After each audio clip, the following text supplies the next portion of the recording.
What a fantastic episode, boy. So many great things happened, but none was more shocking to me than the revelation between Liza Aaron and Petyr Baelish. Game of Thrones, Season 4, Episode 5, First of his name. Oh, it's just better and better with each episode. Well, hello, my brothers and sisters and Baratheons and Targaryens and Lannisters and Starks of the Nerd Nation. I, as always, am Jim, here to bring you another review on just the awesome and tantalizing, the gripping show that is HBO's Game of Thrones. Now, the previous episode, of course, as everything's been chugging along, we've had several really kind of bombshell watershed moments, and I try to go through these and try to cover the major points. Episodes are broken up differently. Sometimes there's more plot lines that are developing, sometimes there's less. We had a number of different plot lines developing in this episode, and I'm really going to try to just tackle it by the locations that the actual plots took place in, because we start out in really the episode with the episode name, and that's First of his name. And really, Tommen, who's probably about 12 years old, is being crowned, of course, king of Westeros, and they have their ceremony and everything else. And what was done very well is that we know in last episode, Marjorie Tyrell, had kind of came to him in his bedchamber and gave him a little something to have wet dreams about at night. and she's kind of, waving to him and smiling at him a little bit over from the side. And Cersei goes and all of a sudden steps in front, and we know Cersei's just like the evil queen bee bitch, and she's getting to this point where now she's not only lost a child, but she's just losing her grip on everything. She's in danger of not having any power anymore, so there's a number of different cool things to be said there. But anyway, there was a very, very tense scene that I thought was just expertly done, though, where Cersei winds up going over and talking to Marjorie, and, Marjorie hopes to marry Tommen, right? That's what, but they need to still go through the proper channels and kind of have everybody give it their blessing and their okay and what have you. So this is all part of the Game of Thrones and how everything's played. Cersei realizes that her grip on Tommen is only going to last for so long, and that he's actually a good person, unlike Joffrey. And the revelation for me in this conversation was that Cersei went and said, and she was like, things that Joffrey did shocked me. And then she asked Marjorie, she said, do I look like somebody who's easily shocked? And Marjorie says, no, Your Grace. And that's because Cersei has seen some shit, right, throughout her time. Cersei has been involved in everything from, murder to incest and everything in between. So for Joffrey to have just freaked her out several times and have her question like, oh my God, what did I birth, but to have her come to the realization of it, that really Joffrey, although she still loved him, it was her firstborn, everything else, really Joffrey was not made for this world. And that's kind of the realization that she came to through talking with Marjorie. Now, she hates Marjorie in every sense of the word. She's younger, she's prettier, she's going to, of course, she was, poised to be the next heir to the throne, well, not heir to the throne, but queen, obviously with, marrying Joffrey and everything else, and now the marriage hopefully marriage to Tommen. But she winds up going and relinquishing a little bit of that and realizing that it's good to keep your friends close, but your enemies closer, And I think she realizes that Marjorie is going to be here to stay, and that the smartest thing to do is to get things moving for the family, for the Lannister legacy with the Tyrells, right? So she's finally kind of come to that realization. So she has this tense conversation with Marjorie where she talks about, maybe would she consider marrying Tommen, And Marjorie just plays it perfect. You got to play the game, remember, it's all a game. And she's like, oh my God, I haven't even gotten over the tragedy of losing my husband, yet. Because she's got to play the game, man. Even though she didn't give two shits about Joffrey, she only cared about being queen. She's got to play it up for the, for any eyes or ears, anybody who's watching or listening. And you can see Cersei just kind of like smirk a little bit, like, yeah, I get what you're doing. And then she goes and she says, I'll have to talk to my father about it and this and that and everything else, And it was really just great because then Cersei's like, yeah, I'll talk to mine as well, because we all know Tywin's running the show. You know what I mean? He's the hand of the king, but he also, has already taken Tommen under his wing, and, and he's trying to exploit the good nature that the child has within him. And I also thought it was touching to go and see about how, Cersei winds up going and pretty much demonizing Joffrey for what he was and everything else. And then goes and says that, Tommen is good. He's pure of heart. He's a kind person.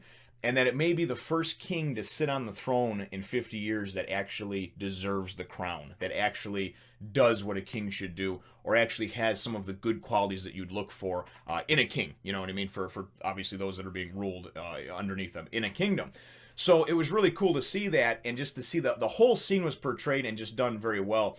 And, honestly, hats off to the actors, the actresses in here. They've got some big names, they've got some no names, but really everybody has just risen to the occasion. And this season especially, but there is just so many conversations that remind me of like just great Quentin Tarantino type movies like Pulp Fiction or Reservoir Dogs, where it doesn't matter what's going on as far as the action and everything else. It's what's coming out of the actors' mouths, and it's the words they're using and how they play off each other, just done so well.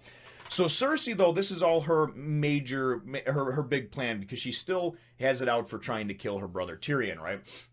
So then there's another scene that takes place, and again, I'm doing them by the location, not as, because scenes flop back and forth, and there was a couple of them that went, and you saw at the beginning and then towards the middle, and so King's Landing.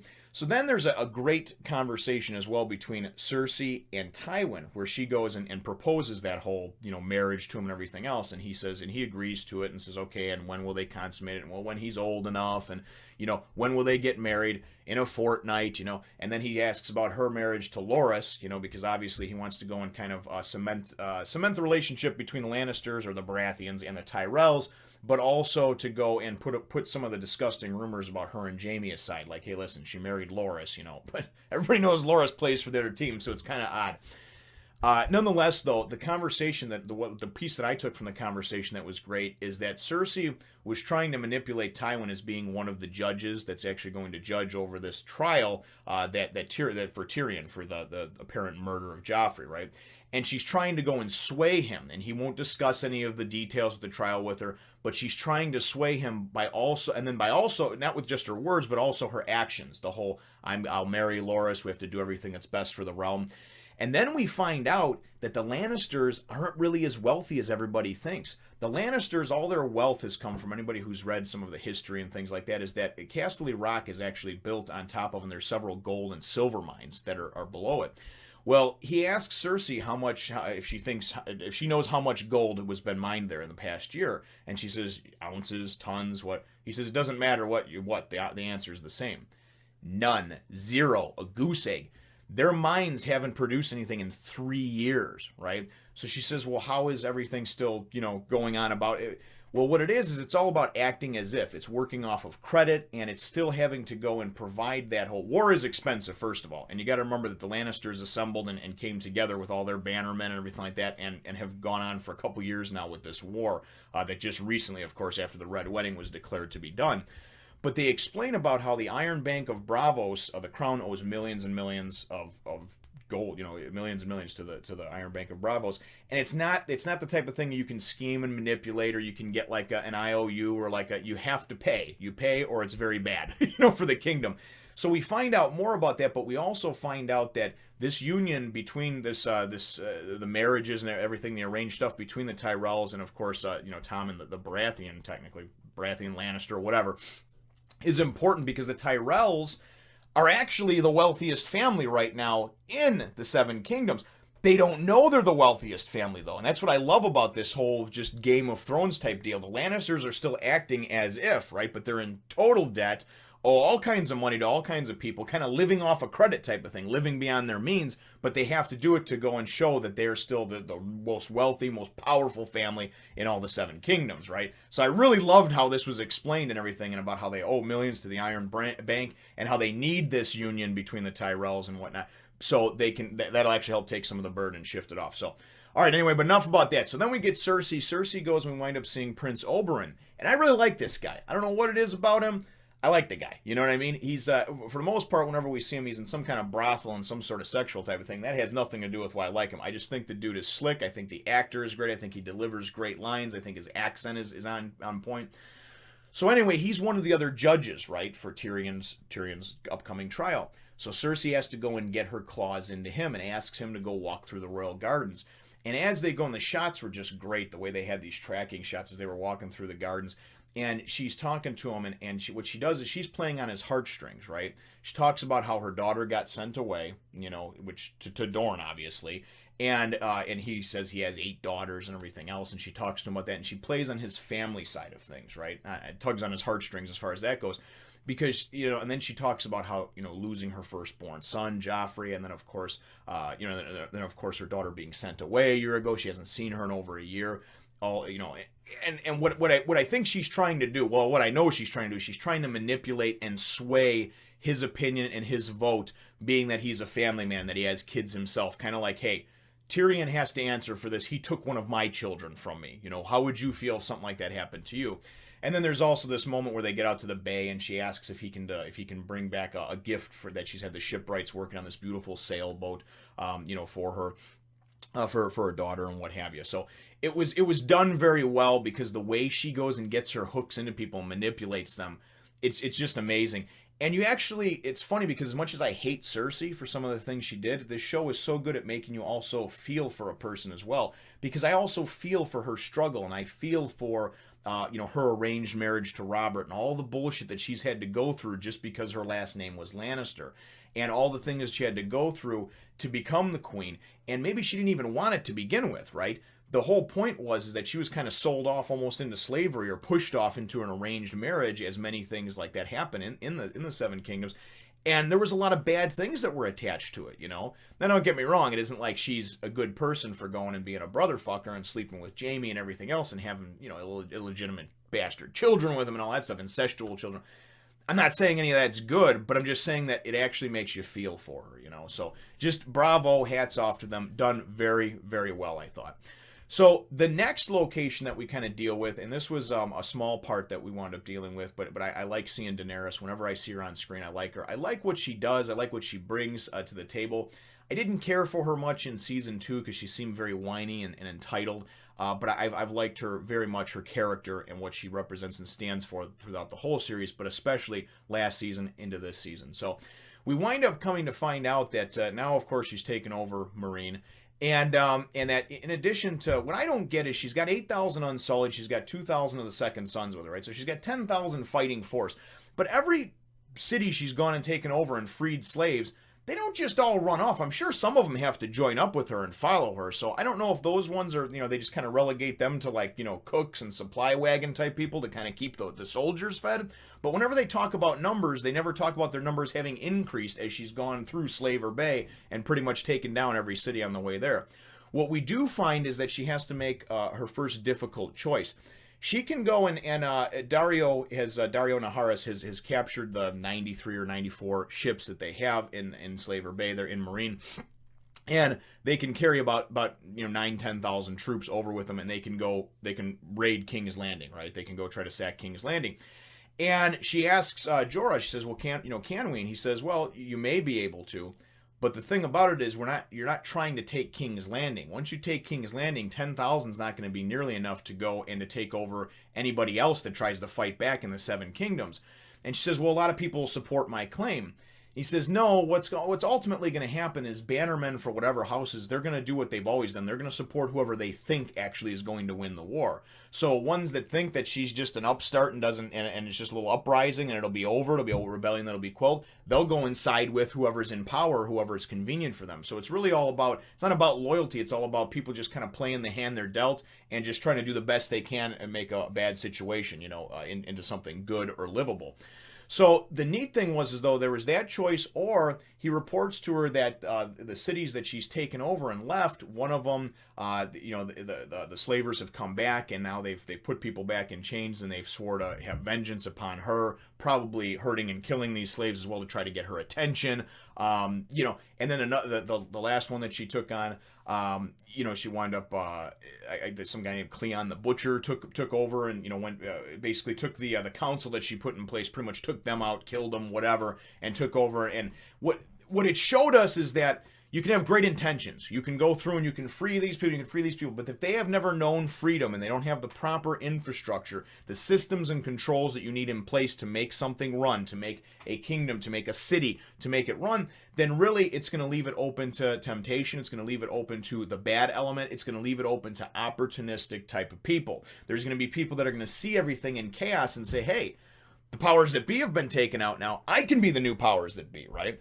So that's very much what it teaches you in here. And she has this difficult choice of being able to raid Westeros and possibly be able to take King's Landing and push through and get her claim and her birthright and everything else, right, as a Targaryen sitting on the throne again of Westeros. Or she can go and try to fix the issues that have happened in Slaver's Bay. And what I like is that the choice that she makes is that, you know what, I'm going to be patient. I'm not going to be rash and hasty. I'm not going to go to Westeros and maybe lose, maybe win, whatever, right? If I can't go and if I can't rule over these couple of cities that I've taken over on this smaller scale, how the hell am I going to rule 7 kingdoms?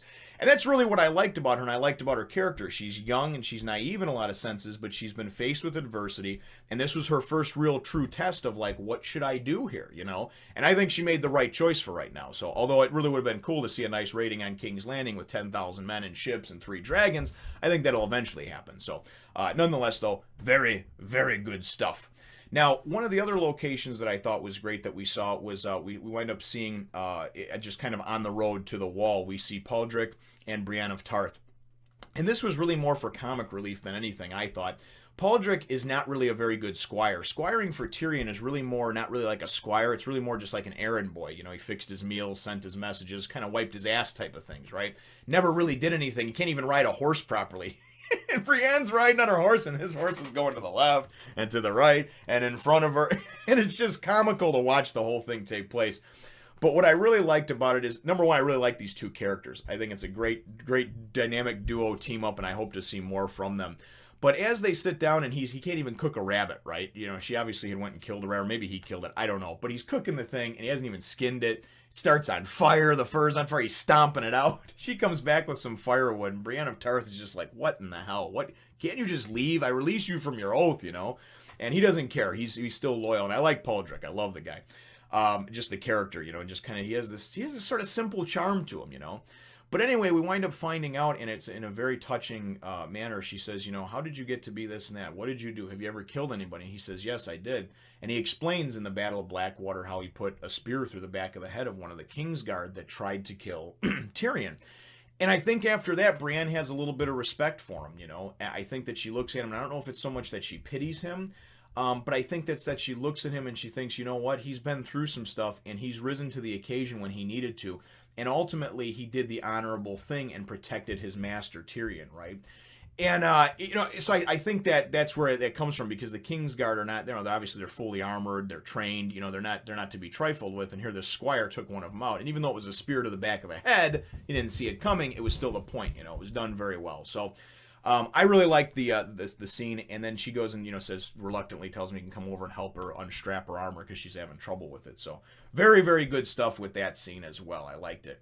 The next scene that we went on to that I thought was kind of cool was we saw, and it was a couple of scenes, but again, just the location is, of course, on the way to the Eyrie, on the way to the Vale, I guess you would say, to the Eyrie, is Arya and the Hound. And these two are just great together. I mean, the chemistry they have is great. Maisie Williams, or Maze, however you pronounce her name, the actress that plays Arya, is just wonderful. And you see these two at first. The first scene is they're at night, and they're, you know, she's reciting her little thing at night that she does, where she says everybody's name that she's gonna kill, and he's just like, "Will you fucking stop it?" You know, and it's just really there for comic relief, I thought. But anyway, so she goes, it's okay. And they have this big conversation. And then at the end, she says, it's all right. I only have one more name anyway. And then she turns her back and she says, the Hound, you know. So obviously there's no love lost between them. She's still pretty pissed off at him. But we wind up seeing the next morning in the next scene when it cuts back to them that she's gone. And he like gets up and freaks out, of course. That's his meal ticket, right?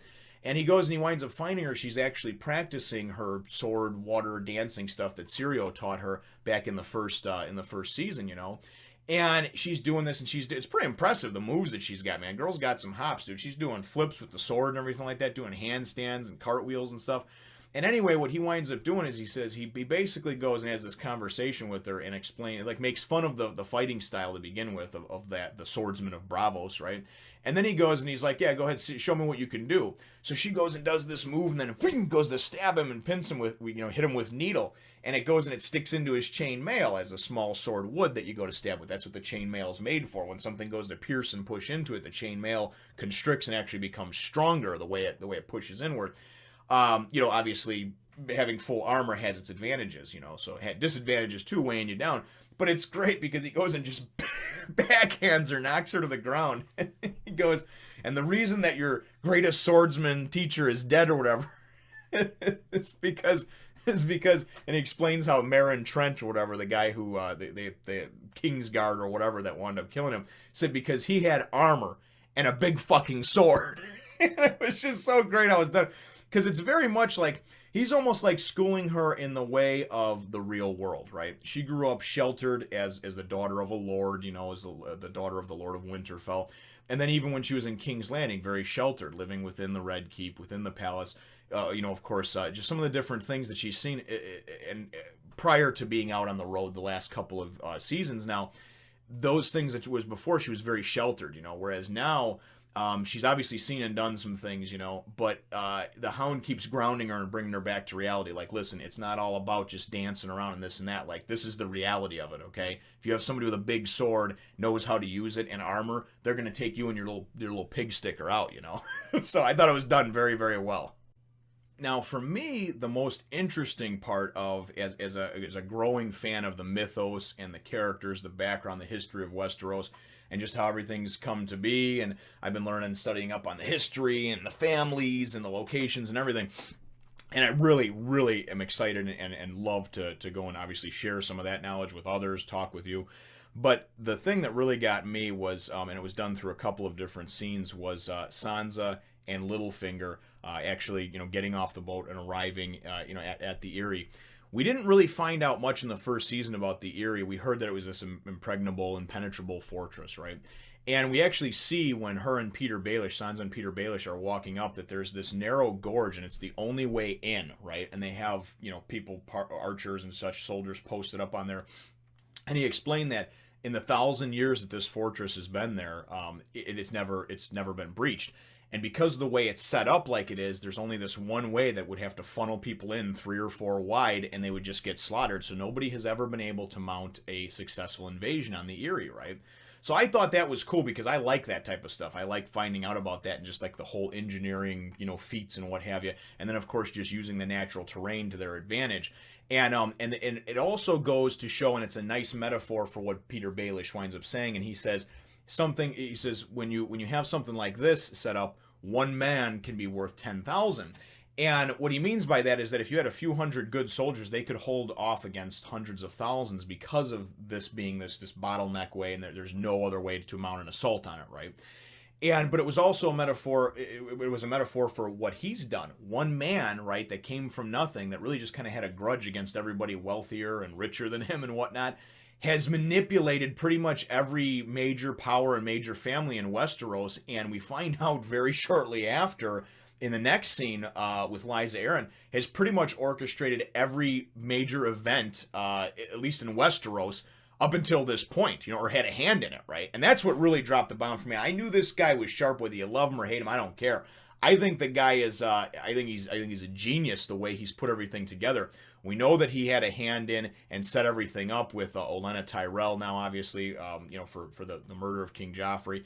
But the thing that was great is that when they actually get to the Eyrie, right, to the fortress, and they go in, and Lysa Arryn, we see her again. We haven't seen her since the first season. If you remember, he was sent to the Eyrie to go and kind of like court Lysa Arryn, and now that he's been given Harrenhal and he's a lord and he has some titles, to go and strengthen the kingdom and bring the Vale back into the fold, because since her husband Jon Arryn was poisoned or was killed, right, she's just, the Vale has wanted to have nothing to do with King's Landing, and they can do whatever they want because of how they're segregated in this fortress, right? So his whole thought was, or his whole goal was to bring them back into. That's what you thought. We find out after the introductions between her and Sansa, who she had never met but knew what she looked like, and Sansa goes off to do stuff, she goes and all of a sudden gets like to stage 5 clinger craziness, right? And she grabs Petyr and she's like, and we're gonna get married tonight and this and that, and you're gonna fuck me so hard and I'm gonna scream and blah blah. And he's kind of trying to put her off and everything else. But then the bomb that was dropped for me was then she goes and we find out that her marriage to Jon Arryn, she's always lived in the shadow of her sister Catelyn anyway, Catelyn who's more beautiful than her and blah blah blah and everything else, right? And Petyr Baelish always wanted Catelyn and this and that, but we find out that they've been fucking for years, that they've been hooked up for years, right? Like, even while she was married to Jon Arryn.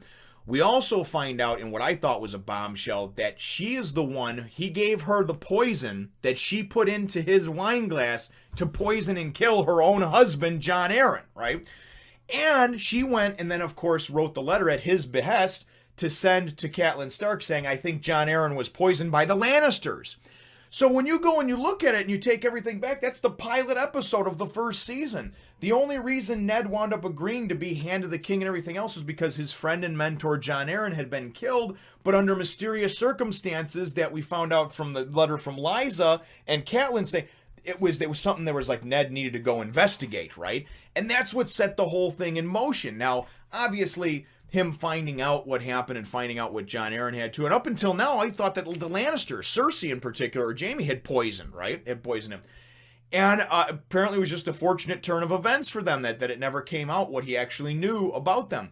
But the point is that Littlefinger's the one that freaking did everything. He's the one who started all this stuff. He's put everything in motion.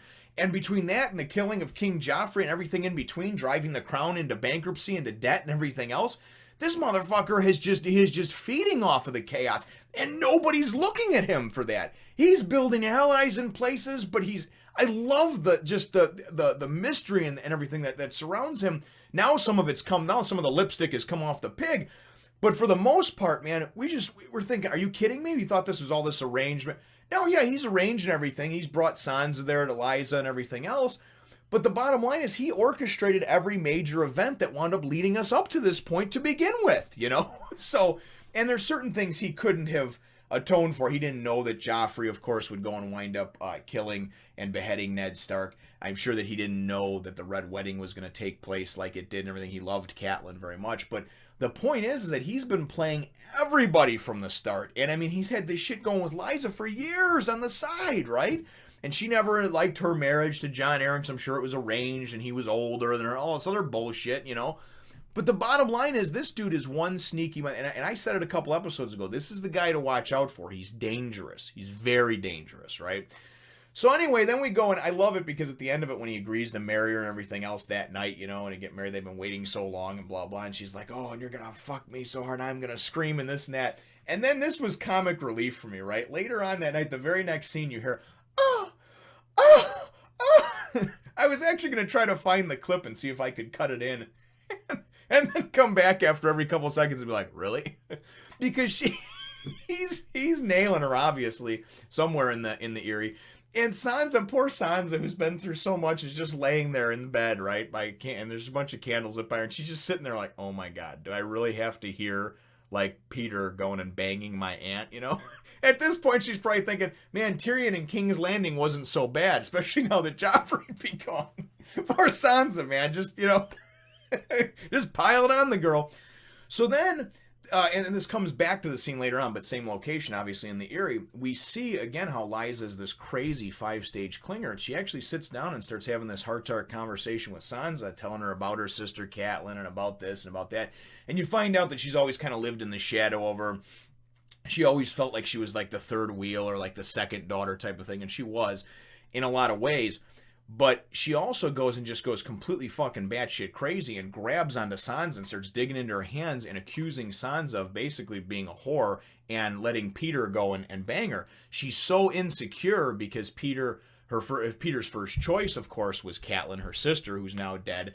And she figures that, you know, she just looks at Sansa as like another pretty Tully girl, you know, another Catelyn Tully. You know, it's her daughter. Why wouldn't Petyr want to bang her? Why didn't he bang her on the way over?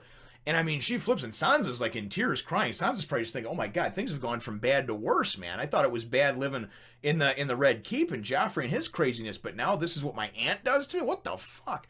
So then at the end of it, she's like, oh, it's okay. And she comes out of like psycho rage mode thing. But what this shows you is how smart Petyr Baelish is, too. This guy went and found somebody that he could manipulate, somebody who's emotionally weak and distraught, that he could manipulate and play off of her and use it to his advantage to gain more power amongst the chaos. Love it. Just beautiful, you know? So anyway, for me, that was the crowning moment of the episode. But then the episode actually got better in a lot of ways, because for those of you out there that were like, well, there wasn't much action, right? There wasn't much action. The last scene takes us up north to Caster's Keep, right? Or I'm sorry, Craster's Keep. Was it Craster's Keep? I believe it was. And that excuse me. And the mutineers that are up there, right?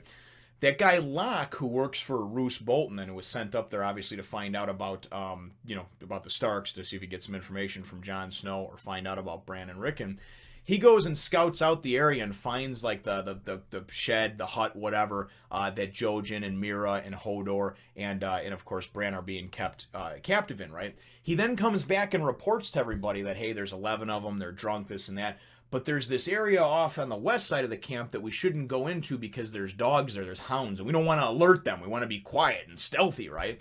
So he goes and keeps them away because, he's got to get Bran, you know what I mean? He's got to make sure that there's no Starks, there's no heirs to Winterfell, because his boss, Roose Bolton, promised him, 100 acres and a holdfast and all this other stuff, right? So he wants to get that, and then, of course, Roose, once he goes and takes care of the Iron Islanders, can wind up being the Lord of Winterfell, Lord of the North, if there's no Starks left that can take it over. So anyway, so they wind up coming in, and instead of going and coming in, silent and taking out as many of these drunk bastards as they can, they come in just, guns blazing or whatever, swords a-blazing. But prior to that, there's just this really creepy thing where they're going to go in and they're going to rape this Mira. And, I thought about it, and I'm like, is there anybody who isn't in this show who isn't trying to cut somebody's dick off or trying to rape somebody or trying to just bang somebody that they shouldn't be against their will? It seems like that's like the theme for the whole show, is like rape, incest, and just like forcing people upon other people sexually, whether it's men on men, women on women, or a combination thereof. It's a little disturbing sometimes, but anyway, it winds up not actually getting to the point where there's where he winds up, his intention is to rape her, but that Jojen winds up going and tells him that he has the sight, he can see into the future, and this guy says, oh, well, can you see what I'm gonna do, raping your sister, and can you see them raping her? And he goes, no, but I see you dead, and I see you burning, and right as that happens, all of a sudden, somebody's like, oh man, the Night's Watch are back, they're back for us, So in this kind of awkward scene, you see the Night's Watch charging in and trying to fight these guys, and Jon Snow, of course, being all valiant and killing a bunch of people. And this guy has to go, of course, take off the leader of the mutineers.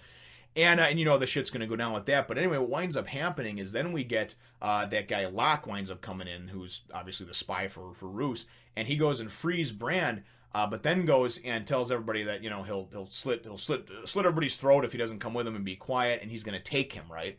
So he goes and throws Bran over his shoulder and goes running out into the try to take off with him, And I thought this was great. Bran winds up going. This is the first time we've actually seen a really cool use of his power, of his being able to ward people. I mean, he did it before to calm Hodor down. He did it for a couple other things, but this was cool, I thought.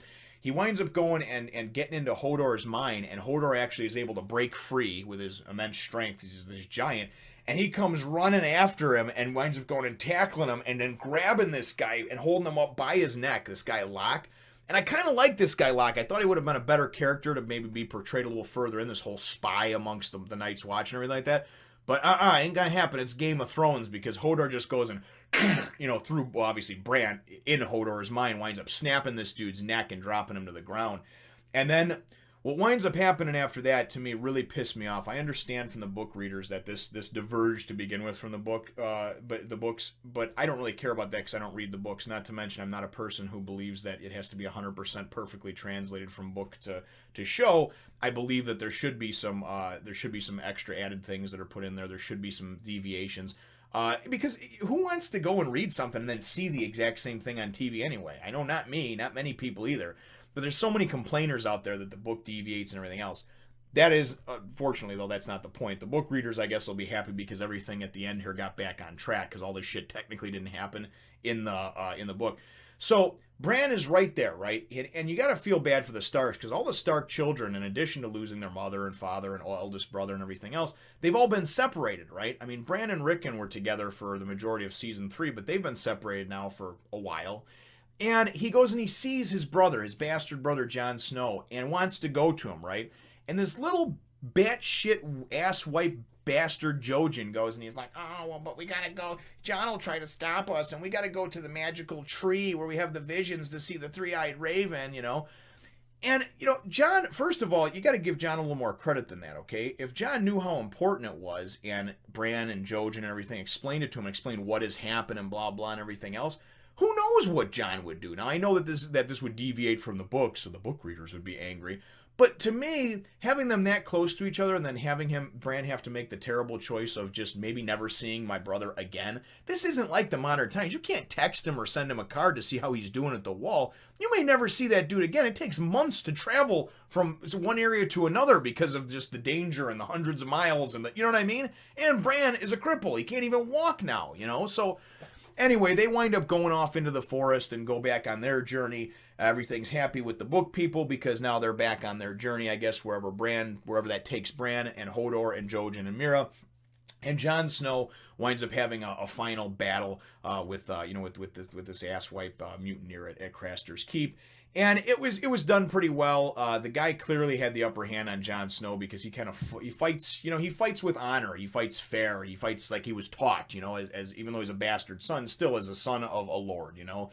And this dude fights like with ferocity and just to win, you know. It doesn't matter if it's cheap or whatever. He's wielding 2 swords, you know.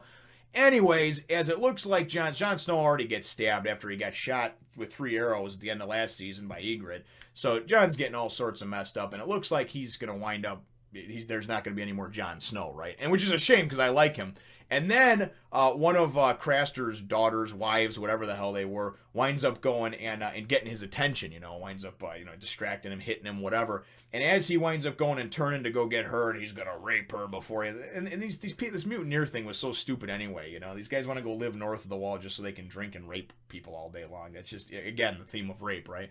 So anyway, but at the end, it was nice and satisfying because all of a sudden, through the back of his head comes Jon Snow's sword from a downward angle. So it winds up coming out the front of his head and face like this, you know, and then he pulls it out, and the dude, look on his face as he just like fell pretty much right next to her was great.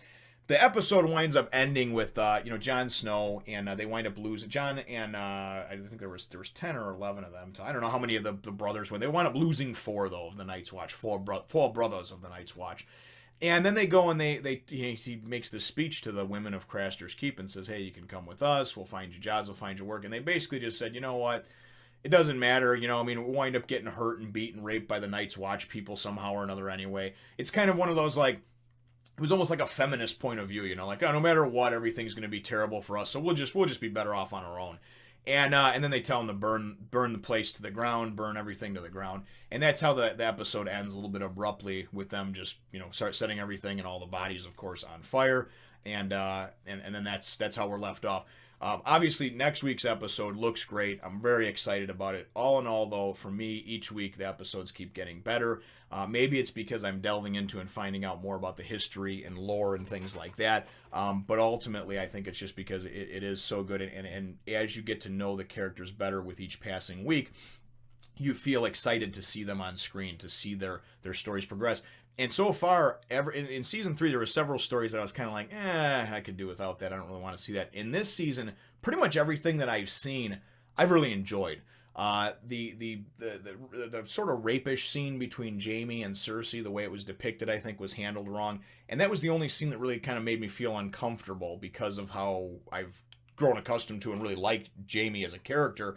And just because everybody told me that's not how it was portrayed, that's not how it should be. That's one thing that I believe was just shot in the wrong way. But other than that, minor issue, I can't find any weaknesses or anything to complain about with this series, especially this season. So definitely a great episode. You know, a 9.5 out of 10 for me, whatever you want to say. You know, it was great, very, very good stuff. So my episode question for you, though, brothers and sisters, is, what were your thoughts on finding out about that Petyr Baelish was behind everything? I mean, you know, everything from pretty much the start of this series, he's had some kind of hand in every major event happening. Because, I mean, it can really be said that the war was sparked, obviously, because of the thing with Ned Stark. But what did he really think was going to happen?